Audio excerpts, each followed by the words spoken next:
Good morning everyone.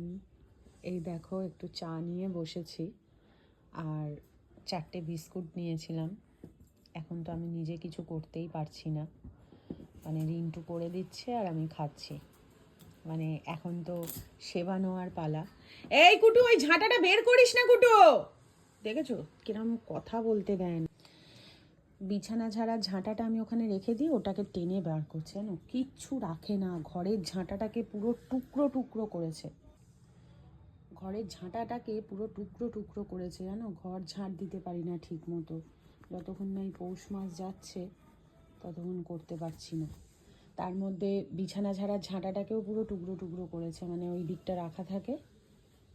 আর এই যে বড়টা তো মানে সারাক্ষণ ল্যাট খেতে ভালোবাসে, দেখো শুয়ে আছে। এক এক সময় ভাবছি চিৎকার করব না, কিন্তু চিৎকার বেরিয়ে যাচ্ছে না এদেরকে সামলানো। আর এমনি ডক্টর সে বলেছে যে অপারেশনের পর চিল্লে কথা এগুলো তো সবই বারণই থাকে, কিন্তু কি করব বলো। তো এই যে চাটা করে দিয়ে গেছে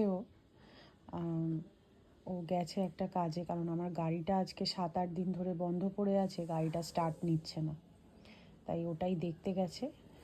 আর সারাক্ষণ বকাঝকাও খাচ্ছি, কারণ হচ্ছে সারাক্ষণ কাজ নিয়ে থাকতে ভালোবাসি, উঠে একটু একটু কাজ করছি, তার জন্য আমার উপরে চিল্লাচ্ছেও।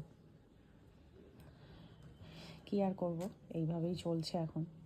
দেখি 10টা দিন কিভাবে কাটানো যায়। আজকে 6 দিন তো হয়েই গেল, এবার 10 দিন। হ্যাঁ হ্যাঁ হ্যাঁ, ডক্টর দেখানো 15 তারিখ আছে, আবার ডক্টর কি বলে না বলে এই আর কি।